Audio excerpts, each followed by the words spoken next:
नमस्कार। आज की इस ऑनलाइन क्लास में आप सभी छात्र छात्राओं का स्वागत है, अभिनंदन है।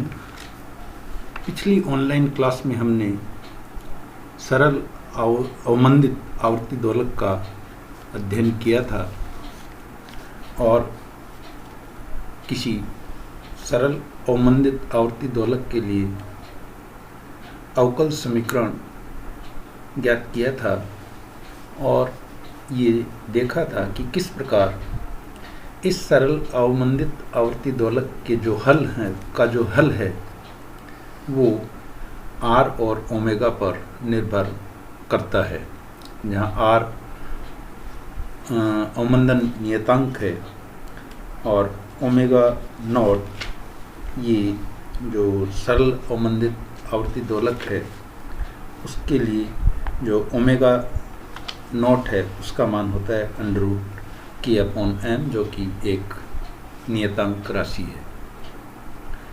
हमने ये भी अध्ययन किया था कि इस अवमंदित आवर्ती दोलक का जो हल है वो r और ओमेगा के जो मान हैं उन पर निर्भर करता है और ये जो मान हैं इनकी 3 प्रकार की जो स्थितियां हैं वो संभव हैं।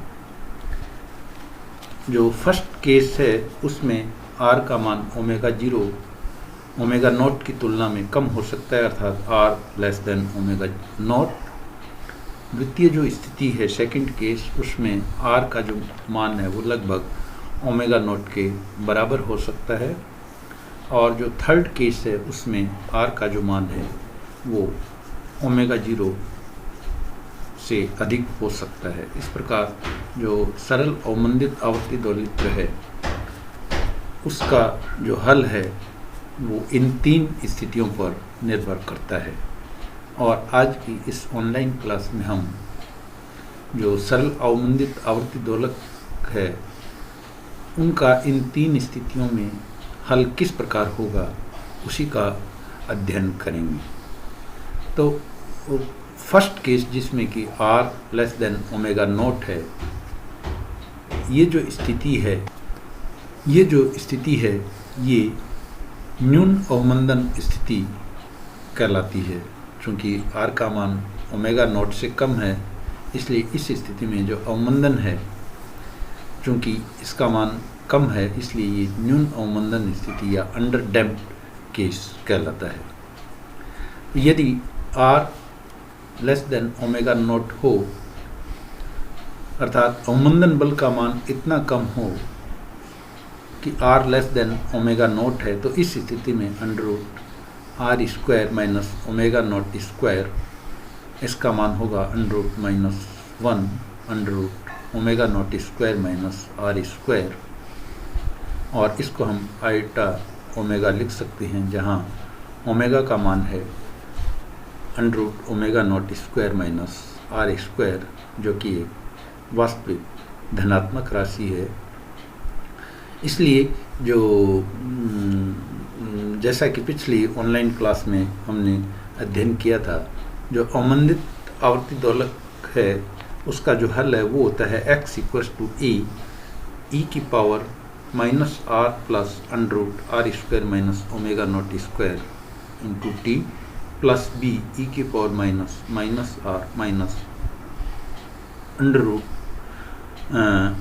Minus omega naught square into t।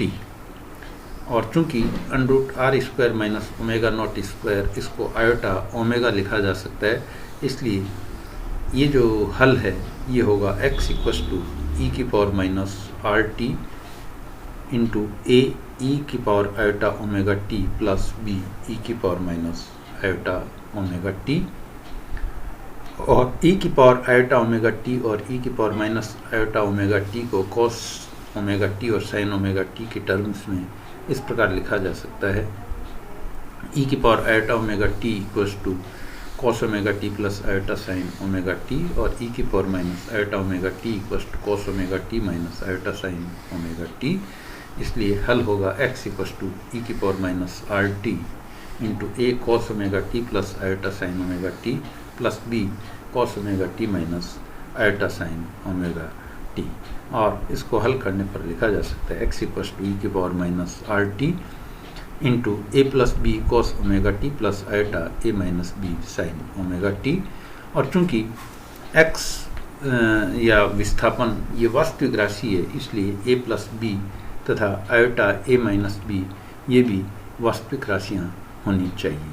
इसलिए हम ये मान सकते हैं कि माना a प्लस बी जो है वो x नॉट साइन साई के बराबर है और आयोटा a माइनस बी ये x नॉट कॉस साई के बराबर है। इसलिए ये जो समीकरण है उपरोक्त, जिसको कि हमने 5 नंबर समीकरण कहा है, इसका मान होगा x equals to x naught e की power minus R T sine omega T plus psi. तो इस प्रकार इस समीकरण 6 से ये प्रकट होता है कि न्यून अवमंदन की जो स्थिति है उसमें दोलक जो है वो सरल आवर्त गति करता है, क्योंकि सरल दोलक सरल जो आवर्त गति है उसका समीकरण होता है x equals to x naught sine omega T plus psi. ये सरल आवर्त गति करते हुए कण का हल होता है। इसलिए चूँकि जो अवमंदित आवर्ती दोलक है उसका जो हल है वो हमें, इसलिए इस दोलक का जो आवर्तकाल है वो होगा t equals to 2 pi upon omega equals to 2 pi upon under omega naught square minus r square. अतः जो अवमंदित दोलक है उसका आवर्तकाल, चूँकि मुक्त दोलक का जो आवर्तकाल है वो होता है 2 पाई अपॉन ओमेगा नॉट, और यहाँ जो अवमंदित आवर्ती दोलक है उसका जो आवर्तकाल है वो हमें प्राप्त हुआ है 2 pi upon omega under root omega naught square minus r square. इसलिए ये जो अवमंदित दोलक का जो आवर्तकाल है वो मुक्त दोलक के आवर्तकाल 2 पाई अपॉन ओमेगा नॉट की तुलना में अधिक होता है। अर्थात अवमंदन के कारण चूँकि आवर्तकाल अधिक है फ्री ऑसिलेशंस की तुलना में, इसलिए इस अवमंदन के कारण जो आवृत्ति है वो घटती है।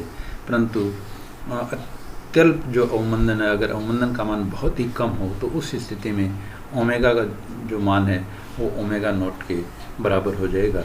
क्योंकि आर का मान अगर हम ये मान लें कि बहुत कम है अर्थात 0 हो, तो उस स्थिति में ओमेगा और ओमेगा नॉट ये बराबर होंगे, जिससे कि जो अवमंदित दोलक का आवर्तकाल है वो जो मुक्त दोलक का आवर्तकाल है उसके बराबर हो जाएगा। अब हम आते हैं आयाम के ऊपर कि जो अवमंदित आवर्ती दोलक है उसके आयाम का मान, एम्पलीट्यूड का मान क्या होगा।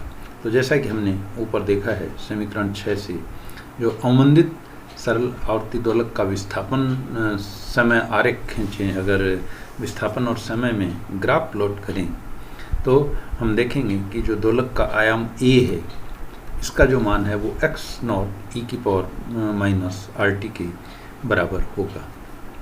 और चूँकि ये जो आयाम है ये समय के सापेक्ष समय का फंक्शन है, और इनफैक्ट ये चूँकि समय के सापेक्ष नियत नहीं है बल्कि चरघातांकी रूप से कम हो रहा है, इसलिए इसका जो आयाम है का जो ग्राफ है वो इस प्रकार का हमें प्राप्त होगा।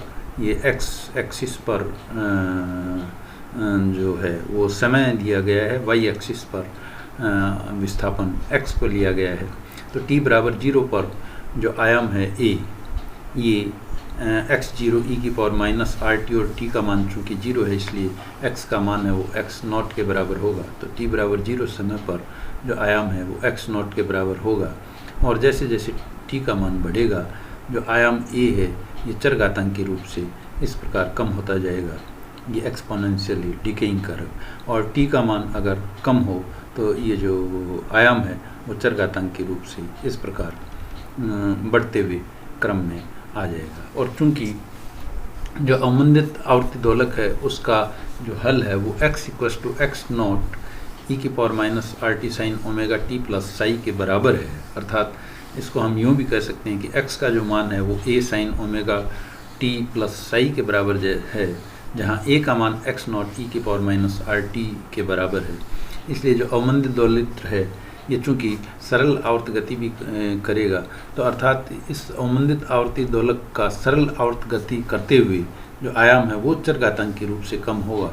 इसलिए इसका जो आवर्ती दोलक है उसका जो कर्व है वो इस तरीके का होगा। आप देख रहे हैं कि जो आयाम है वो t बराबर 0 समय पर अधिकतम है और उसके बाद ये तेज़ी से कम होता है और ये आवर्त गति करते हुए और इसका जो आयाम है वो चरघातांकी रूप से कम होते हुए इस प्रकार आप देखेंगे कि ये कम होता जाएगा और जो अवमंदित आवर्ती दोलक है वो सरल आवर्त गति भी करता जाएगा।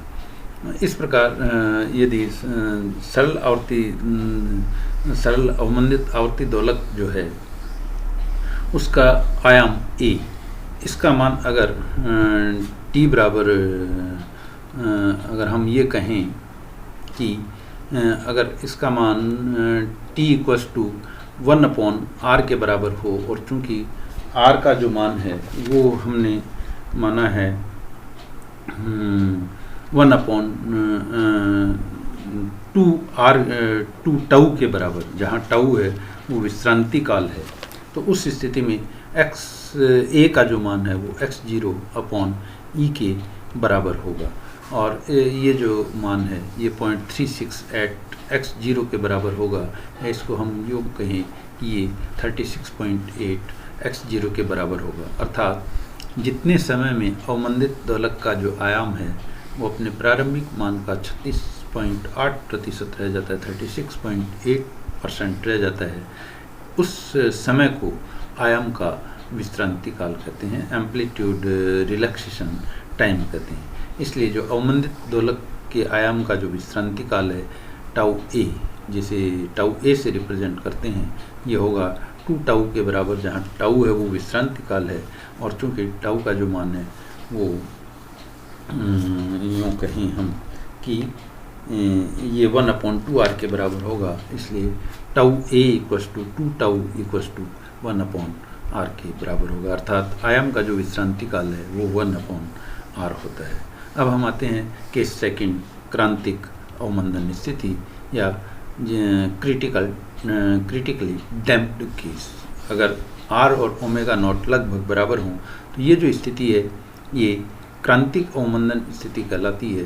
तो जब r ओमेगा नॉट के लगभग बराबर हो, अर्थात जो अवमंदन नियतांक है वो लगभग ओमेगा नॉट के बराबर हो, तो उस स्थिति में √r² minus omega naught square, इसका मान हम लगभग h के बराबर लिख सकते हैं। और चूँकि h का मान बहुत ही कम है जो कि लगभग 0 के बराबर हो सकता है, तो इस स्थिति में e की power √r² minus omega naught square, इसको हम e की पावर h लिख सकते हैं।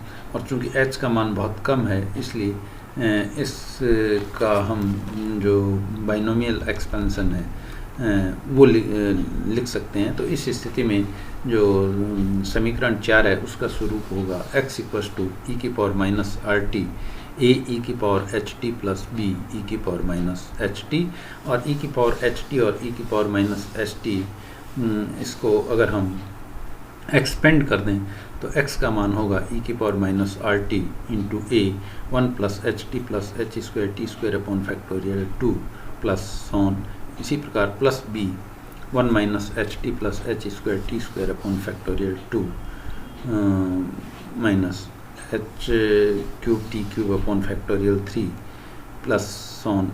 तो इस प्रकार e की पावर HT और e की पावर माइनस HT का जो एक्सपेंडेड स्वरूप है वो इस प्रकार होगा।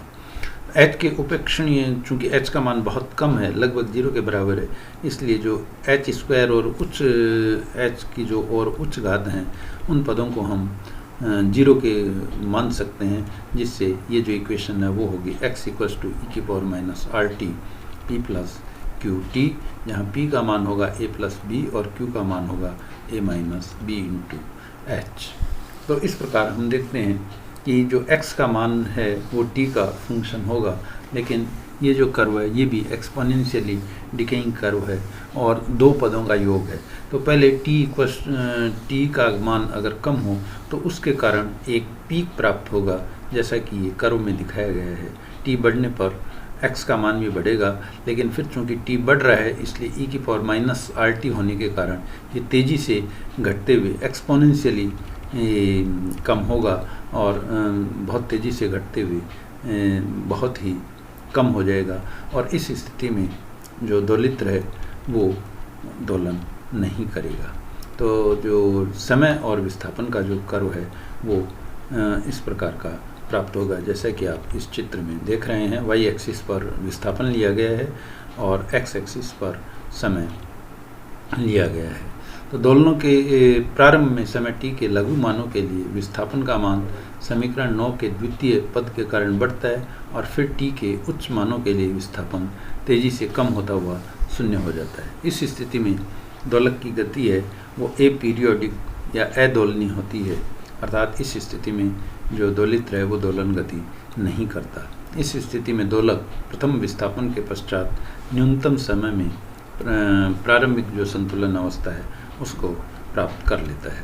केस थर्ड, जिसमें कि r का मान ओमेगा नॉट की तुलना में बहुत अधिक हो, तो ये जो स्थिति है ये ओवरडैम्प या अति अवमंदन स्थिति कहलाती है।